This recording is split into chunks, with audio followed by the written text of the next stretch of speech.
এই হচ্ছে সিদ্ধ সবজি। আজকে এই সিদ্ধ সবজিগুলো খাবো ফার্স্ট টাইম। তো সবসময় সিদ্ধ সবজি নিয়েছি।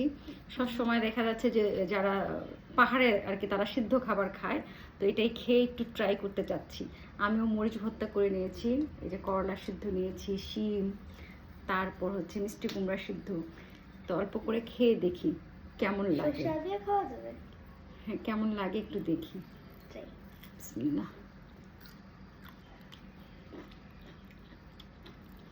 শুধু লবণ দিয়ে সিদ্ধ করেছি।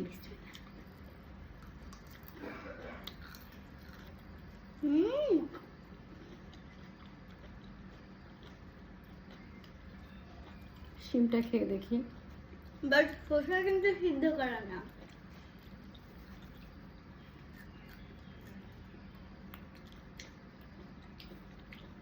আমরা আজকে চাইনিজ হয়ে গিয়েছি।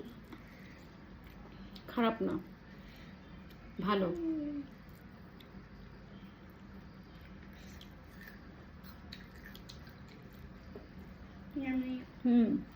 আমি খাচ্ছি আরেকটা জিনিস দেখেছি। ভালো। করলাটা কিভাবে খাবো বুঝতে পারছি না, বাট তারপর ট্রাই করব। সিদ্ধ করলাটা খেতে কেমন লাগে। সবাই দেখে এখন করলা সিদ্ধ করে খায়, কেউ কাঁচা খায়, বা কাঁচাটা খেতে পারবো না, সিদ্ধ করে দেখি মরিচ ভর্তার সাথে কেমন লাগে।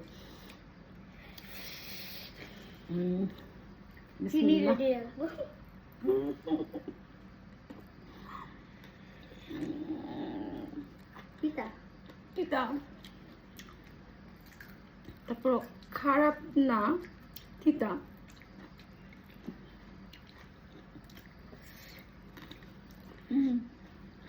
পরে জাপানিজ, আমরা আজকে চাইনিজ হয়ে গেছি। এই হচ্ছে যে বাটি শাকটা, এটা দেখি বাটি শাকটা কেমন হয়। নিয়ে নিয়েছি।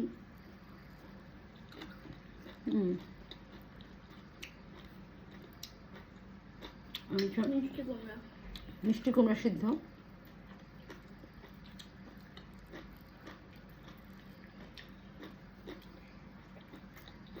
যারা যারা খেতে চান আমাদের বাসায় এসে পড়বেন, আপনারা সিদ্ধ করে খেয়ে নেবেন। হ্যাঁ, এটা মজা। আমার তো উঠেই না। মরিচ ভর্তাটা তোমার এত মজা হয়, তোমার ভর্তা।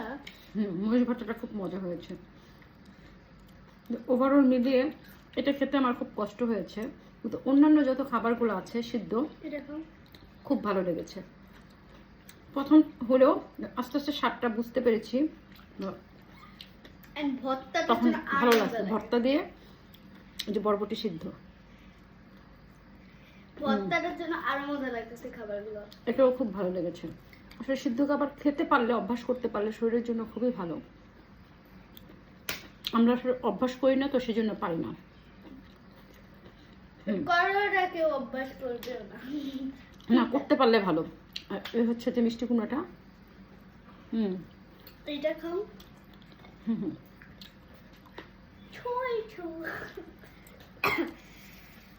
এই ছিল নাপা শাক, নাপা শাকের ডাটি।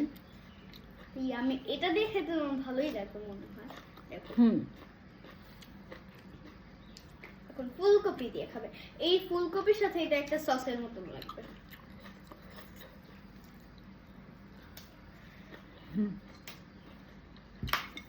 আমার কাছে শিমটা, করলাটা ছাড়া সবকিছু খুবই ভালো লেগেছে।